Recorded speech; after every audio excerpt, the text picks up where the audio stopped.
fights literally as often as every 10 minutes, and the rewards are universal.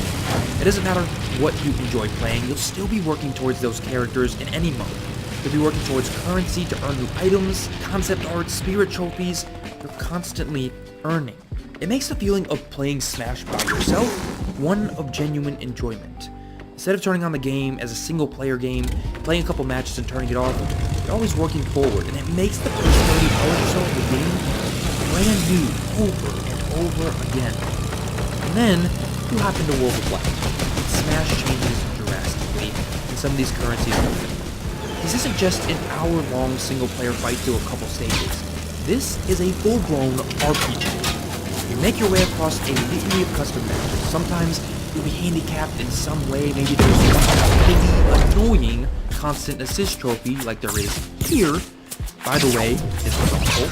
And every stage you clear moves you further across the map. In the process, you're earning spirits. These are perks, essentially, that you can put in your party and apply to your character. They can also be leveled up and take on new forms. Essentially, you're building out a kit using a card system. On top of that, you have a genuine skill tree, a skill tree that's actually kind of large. You can boost neutral attacks by 15%, you can pay to decrease the amount of damage you take from melee weapons, essentially a nerf version of min-maxing your Smash party to your little heart's content. There are spirit disadvantages, spirit types, it really is an RPG. Or maybe RPG Light. It can get genuinely challenging in the later stages of World of Light, and even if some of it feels superfluous at times, it never feels grindy, or that it's weighing down the experience with the spirits and the party system. It also helps that there's an actual bit of story there, walking you through as well. I don't want to say too much about the specifics of World of Light, because I think the actual challenges and progression is worth being surprised by, but I will say that if there's any hesitation about purchasing Ultimate as a single-player game, there shouldn't be. Hell, just obtaining spirits is awesome. There's a fight to get the Excite Bike spirit that involves you fighting a character whose only attack is summoning a bike. It's ludicrous and worth not spoiling. But Smash isn't all good and gold. There's one glaring issue with Ultimates I'm not entirely sure what to fix.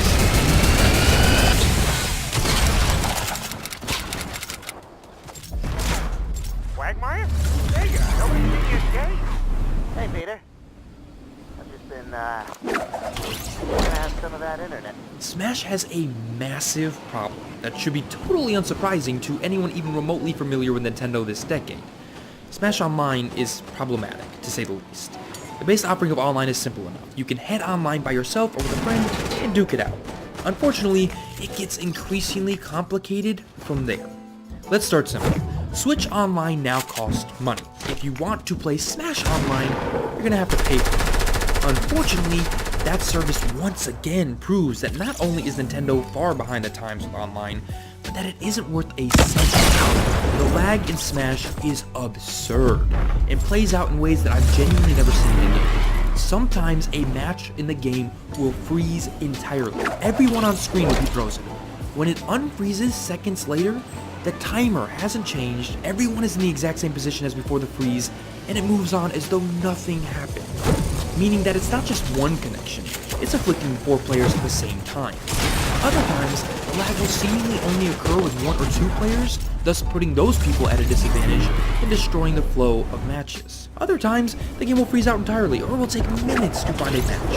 A problem that obviously gets worse in the couch co-op.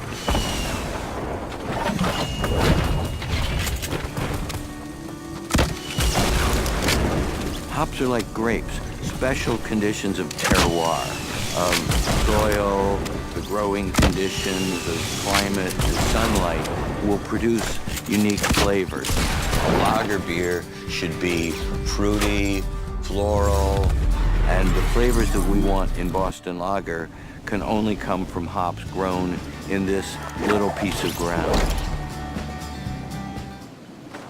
Environment. Smash Online is entirely insufficient right now with how it pertains to the actual connectivity experience. It literally feels as though you're playing against Bruce Wayne somewhere in the abscess of a cave 2 football fields underground. It is absurd. The best part is, Nintendo knows how bad it is. They've stated that the recommended way to engage with Smash is to do so using an LAN connection or LAN connection. The only problem is, that requires a $30 adapter, and worse yet, that $30 adapter at the time of this writing is essentially impossible to find. I thought maybe it was only me, but after doing some research, it seems that no one else seems to be able to find it either. And I mean that. In Manhattan, where I am, it's literally next to impossible to find, and is even sold out on Amazon, according to reports, despite being back in stock just a day or two ago when I checked. But even when it does work, it's problematic in other ways. Quick Play is, to put it short, a mess. The likelihood of you getting into, I guess what you could call reasonable matches, is slim to none. If you're someone that likes 4-player Smash, well, too bad. You'll probably spend most of your time in teams, or maybe a 1v1. Don't like items? Good luck. Which is annoying, but no big deal, right? It's Quick Play.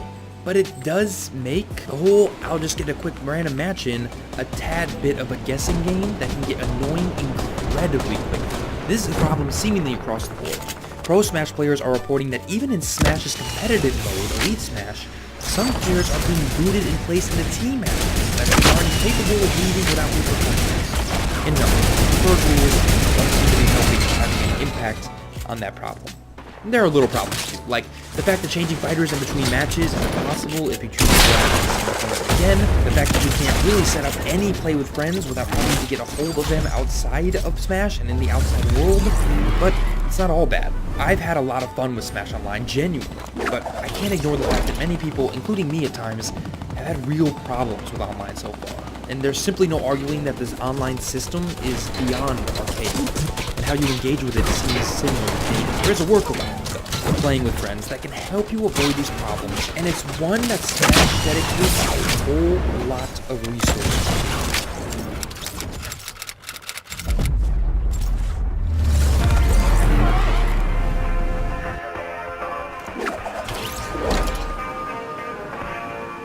Ultimate is an absolute godsend for a certain type of game player. It's hard to forget about the times in which couch co-op wasn't just ubiquitous, it was damn near expected. And it wasn't the advent of Xbox Live that changed that. Co-op was very much a thing even through the first half of the Xbox 360 and PS3 generation. That's all but disappeared. And this isn't a portion of the piece dedicated to, hey, bring back co-op. Instead, it's about just how much of an emphasis Ultimate places on this all-but-forgotten feature across gaming. There are incredibly few things in Ultimate that you can't do in a couch co-op fashion, and that isn't hyperbole. Smash is a game that was built from the ground up for couch co-op.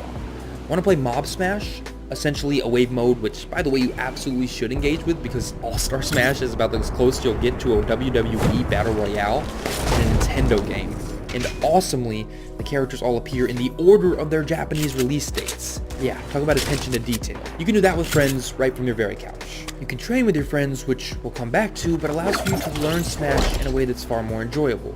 You can play Classic Mode with your friends as well,